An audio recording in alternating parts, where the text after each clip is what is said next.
Beleza, será que tem mais algum uso para mobilização passiva? Esse estudo aqui da Cristina Midei é um estudo interessante, né?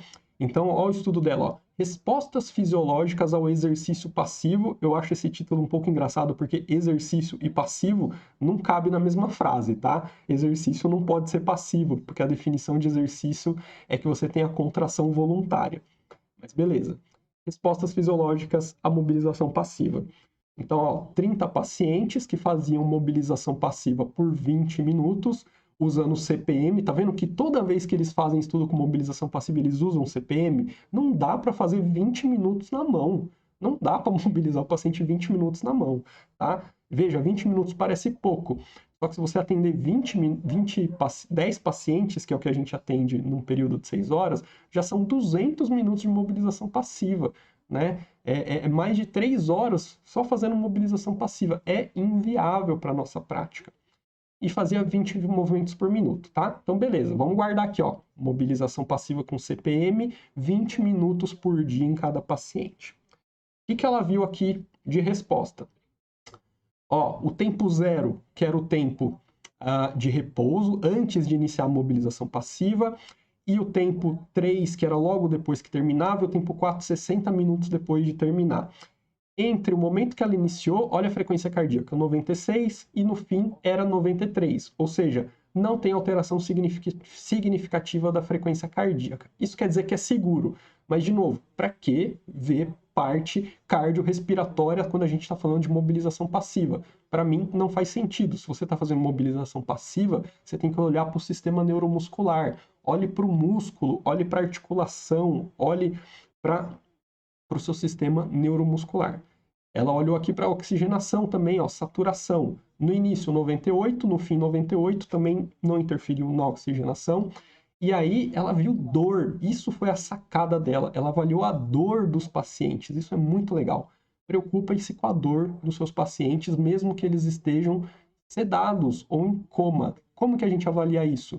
A gente pode usar escalas que a gente chama comportamentais, como a Behavioral Pain Scale, escala de dor comportamental. Para quem não conhece a BPS, que é a Behavior Pain Scale, ela avalia 3 coisas. Como que está a sincronia com a ventilação mecânica, se está assincrônico ou sincrônico. Quanto mais assincrônico, isso é um sinal de dor. Dor gera assincronia, tá? O segundo ponto que ela avalia é a face do paciente. O paciente que está com aquela face franzida, aquela que a gente fala que é cara de dor, né? Tá doendo, né? Quanto mais franzida, e aí tem os pontinhos da escala para você olhar lá, mais dor. E o braço, qual que é o comportamento do braço? É um braço que está esticado e relaxado, ou ele está contraído e tenso? Quanto mais fletido, tenso, em direção ao ponto que pode estar causando dor, mais dor. Então, esses 3 pontos que a BPS avalia. E o que ela viu? A dor no início era 3,77, a BPS vai de 3 a 12, então no início era 3,77, e no fim a dor caía para 3,27, o que dava um P estatisticamente significante, tá? 0,02, beleza? Então ela viu que a mobilização passiva diminuía a dor dos pacientes. Mas vê como aqui a diminuição, apesar de ser estatisticamente significante, foi muito pouco, ó, de 3,77 para aqui, ó, menor pontuação 3,23, né, perto do final, né, durante a mobilização passiva. Então diminuiu, mas diminuiu pouquinho, né? Beleza. E a gente tem esse outro estudo aqui, que é um estudo um pouco mais recente, de 2015, ó, efetividade da mobilização passiva nos parâmetros hemodinâmicos, de novo, hemodinâmica no meio da mobilização passiva, mas beleza, e a dor, intensidade da dor comportamental em pacientes sobre ventilação mecânica. Olha o que ele viu, ó, baseline, tempo 1, tempo 2 e tempo 3, né? O tempo 1 e o tempo 2 são durante a mobilização passiva, o tempo 3 é depois que acabava a mobilização passiva. E aí ele classificou a dor comportamental como sem dor, dor leve, dor moderada ou dor severa, muita dor.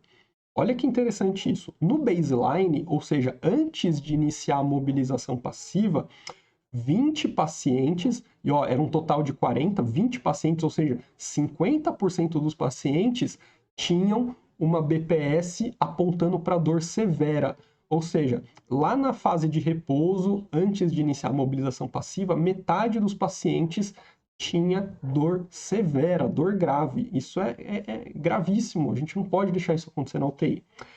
Quando começou a mobilização passiva, né? Aqui o time 1 e o time 2, como eu disse, é durante a mobilização passiva, o time 2 mais para o fim, olha como já mudou o comportamento, né? No time 1, o número que era de 20 já foi para 10, e agora a maioria dos pacientes estava aqui, ó, 22 pacientes na dor moderada, então a gente já viu que já está diminuindo a dor do paciente.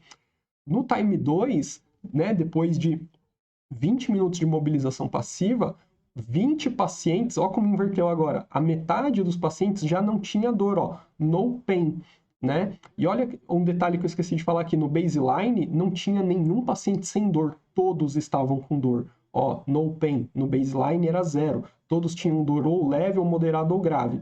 E agora olha como que mudou, no fim da mobilização passiva, não tinha mais nenhum com dor severa e metade deles já estavam sem dor. E no time 3, que é depois que já acabou, alguns minutos depois que já acabou a mobilização passiva, 60% dos pacientes não tinham dor, né? E nenhum tinha dor severa. E só alguns, ó, 6, 15% tinha dor moderada, o que não é aceitável, porque uma dor leve muitas vezes é até aceitável. Tá?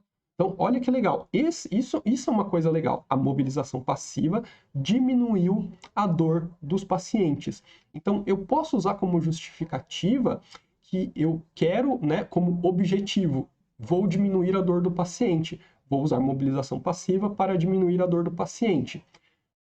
Só que lembra, se eu vou propor uma intervenção, é porque eu diagnostiquei um problema na avaliação.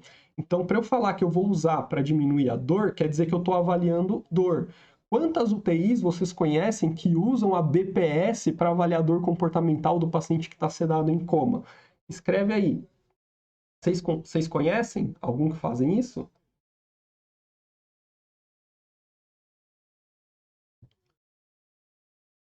O Renata, você perguntou como que foi feita nesses artigos que avaliaram a dor. Nesses, especificamente, esse segundo aqui que eu mostrei foi na mão.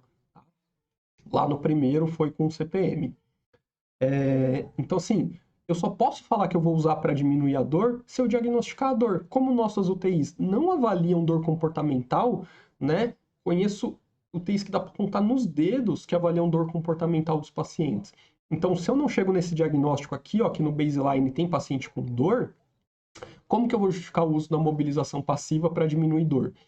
E outra, quando a gente fala de dor, eu tenho que ter um arsenal para evitar dor. Eu tenho ferramentas farmacológicas, remédios e ferramentas não farmacológicas.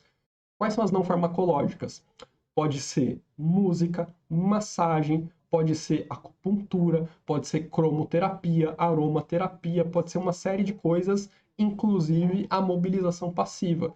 Só que para um paciente que tem dor severa, eu não devia indicar mobilização passiva, eu devia indicar primeiro uma terapia farmacológica. A dor é severa, é muita dor, não dá para esperar e dói movimentar, né?